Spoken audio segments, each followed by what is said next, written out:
This is The Herd, wherever you may be and however you may be listening. Live in Los Angeles, iHeartRadio, Fox Sports Radio, and FS1. NFL Combine, we're going to be there for the next several days. In 5 minutes, Albert Breer, who covers the Patriots in the NFL, on Gronk wanting to retire. Christina is joining me for hour 2 of the show. She used to live in Boston and covered the Patriots. They are a very covert operation, so Yes. This comes from clearly Gronk's camp, and it's not coming from the Patriots. Gronk said he's not happy with the culture. There's a quote here, the atmosphere is starting to wear on him. Here's another quote, he didn't enjoy himself in 2017, so that's the very latest. Let me just say this. As human beings, we all want to matter, right? I do. I want my bosses to need me. I want my kids to need me. I want my wife to need me. I don't want to be solely dependent on me, but we all want to be loved. We all want to be needed. We all want to feel important in people's lives. But there are certain things, like let's take television, where you're better off not depending on one really talented human being. What are the TV shows that have lasted 20 and 30 years? Law and Order, Saturday Night Live, The Simpsons, 60 Minutes, Meet the Press, NCIS, Today Show. Actors come and go. Reporters come and go. Because the system is more important than the star. Gronk's considering retirement. All right. Last 13 games, they're 12-1 without him. Score the same amount of points. Gronk, 8 years, 76 touchdowns, going to be Hall of Famer. New England's got the best system in the league, and now all I hear from the media is they've got to bend for Gronk. They got to be more fun. Poor Malcolm Butler. No. They got to the Super Bowl, one play from winning it. The system in the NFL, you want to know who's player dependent? The Dallas Cowboys. The Steelers, who could never beat New England. Seattle, they're player dependent. Philadelphia this year won a Super Bowl, missing an MVP quarterback and a Hall of Fame left tackle and their best linebacker. That's very encouraging for Philadelphia Eagle fans. You are not completely star dependent. Doug Peterson is creating a system that can win with stars and sometimes even when they're injured. That's a really, really, really good sign. The Cowboys have been star dependent. Giants have to play with OBJ. If Zeke's hurt, Dallas isn't as good. Le'Veon Bell's injured. Steelers in trouble.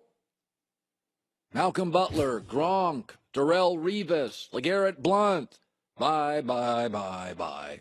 Team will be fine. We're humans. We want to matter. I totally get it. So do I. But there are industries where you are best served, television, football, where the system needs to be the primary component and have a really good leader, director, producer, coach.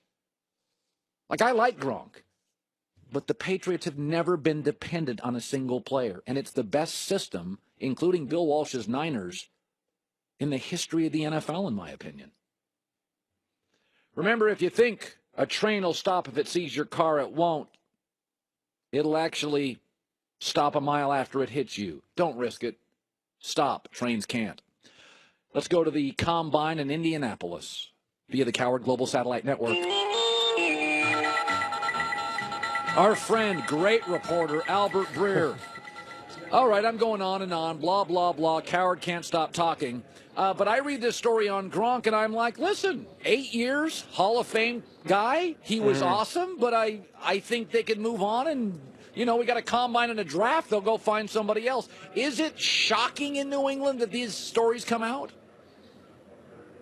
Well, I think if you've been paying attention to the NFL over the course of the last 5 or 6 years, it shouldn't be shocking, Colin. This is what Calvin Johnson did. This is what Patrick Willis did. And I think it's a positive development for professional football players in general. It means three things. One, they've got more information on what injuries can do to them later in life. Number two, they're getting paid more money and they're taking care of their money. And number three, a lot of these guys have a plan for what they want to do after football. And I think all three of those things apply to Gronk. I know the Patriots are taking this very, very seriously. And I heard what you said there, that the system really does drive things in New England. The one thing I'd be careful of there, they've always been reliant on inside weapons, whether it's tight ends or slot receivers. There is part of who Brady is as a quarterback, and it's what their offense has evolved into. If you're talking no Gronk next year, then you got Julian Edelman coming back off an ACL, and Danny Amendola is still unsigned. So I get where you're coming from, and I do believe the system and the quarterback are the two most important pieces there.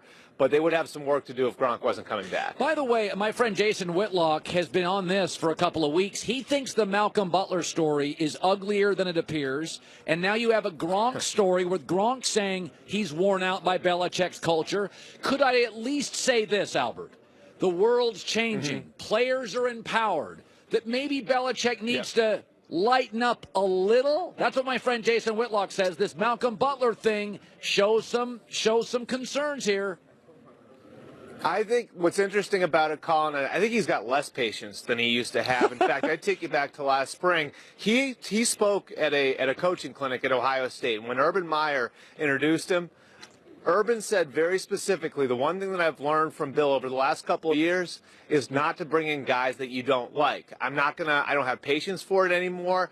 I'm not going to put up with things that need to be managed. I'm going to coach guys that I like at this stage of my career.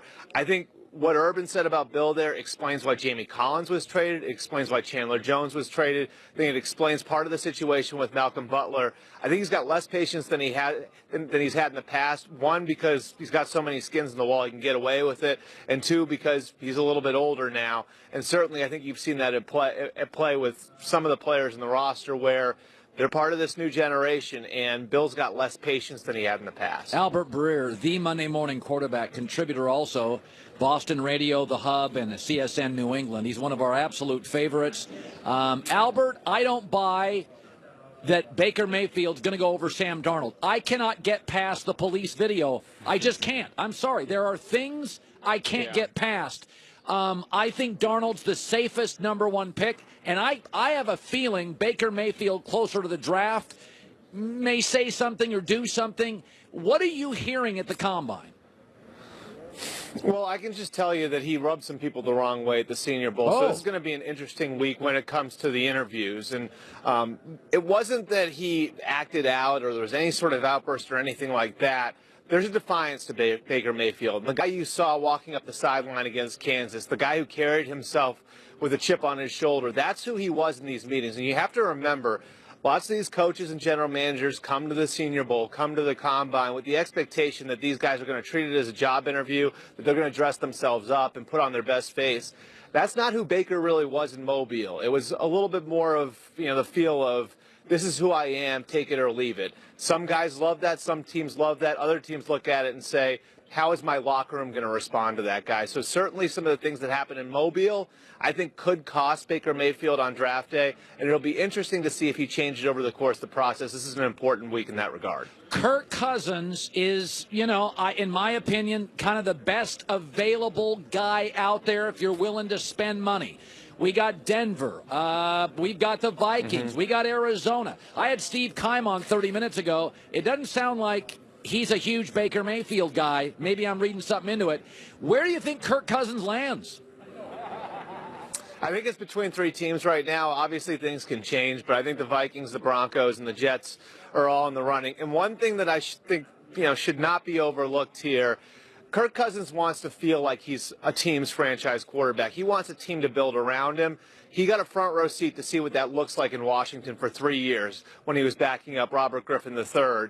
He never got the feeling from the Redskins. It's one of the reasons why he and his people wouldn't negotiate with the Redskins last summer. They felt like they needed to see a little bit more from the team. Then, of course, the details of the negotiation leak out. They wind up trading for Alex Smith. He wants to go to a place that is going to commit to him and say, we're building around you. This isn't a 1 or 2 year thing. And so I think part of the equation here is going to be, is a team going to give him a lot of guaranteed money into the third year? Maybe not the raw dollar figure, but the guaranteed money going into the third year. It could mean telling Kirk Cousins' agents, we're not going to draft a quarterback in the first round for the next year or two. So that's a piece of the puzzle that I think is really, really important here, in addition, of course, to having a chance to win and then the system fit that may exist in the different places. Finally, the NFL catch rule. John Mara said Listen, Des Bryant, Calvin Johnson, those are now catches. My take has always been, do not confuse the consumer. This is why hockey got rid of the two-line pass. It's just too confusing. Now, there'll be more fumbles, Albert, and we'll have to come reconcile that. But I like the change, and this is one of the things I've always loved about the NFL. They'll just change mid-season PAT. They don't care. What are you hearing about the rule change? Will it be enacted this year? I believe it will, and I think that the climate in the league over this rule has gotten to the point where, going forward, I think they have to do something about it. Obviously, the flashpoint in the 2017 season was the Jesse James touchdown, non-touchdown in that Steelers-Patriots game. But, of course, we've seen it with the Des Bryant catch. We've seen it with the Calvin Johnson catch. And one of the things you hear coming out of the meetings, a lot of times, that survive the ground rule comes into play when guys are doing the most athletic things imaginable. And so I think what the guys in the competition committee are looking at now are saying, why would we want to legislate that out of the game? Why would we want these guys to be doing these things that defy logic, that defy, in some cases, gravity? And why would we want to make rules that take that sort of thing out of the game? I think that there's going to be a change, and I think it's going to be focused on whether or not the ball has to survive the ground, and I think it's a positive change based on what we've seen the last few years with those rules. Monday Morning quarterback Albert Breer. Great stuff. Thank you so much, sir. You got it, Colin. You bet. By the way, the NBA is doing something. Well, I shouldn't say the NBA. I don't want to get anybody in trouble. There's a company in Philadelphia creating billboards trying to lure LeBron James to Philadelphia. I think it's very funny. I think it's great. It's funny. It's smart. It's clever. It's getting discussed. I have a question. Why won't one player in the NFL, why won't all you smart billboard people and fans go after one NFL player? And I'll tell you who coming up next. The West Coast offense on the football field, sabermetrics in baseball, three-point shooting teams in basketball. Innovation in sports has always given teams an edge, which is why coaches and GMs and players have always been on the lookout for new ways to get the job done. Faster, smarter, better. Same thing goes for hiring. Nobody knows the importance of innovation more than ZipRecruiter. The cutting edge of candidates, matching technology, identifying people with the right experience, inviting them to apply to your job. ZipRecruiter, like a GM in football, is in the scouting talent business. Need a stat to back it up? 80% of employers who post on ZipRecruiter get a quality candidate through the site within 24 hours. The next generation of matching technology, it's here, baby. My listeners can try it for free, and for free right now. ZipRecruiter.com/HERD. ZipRecruiter.com/herd. The undefeated Mackenzie Dern.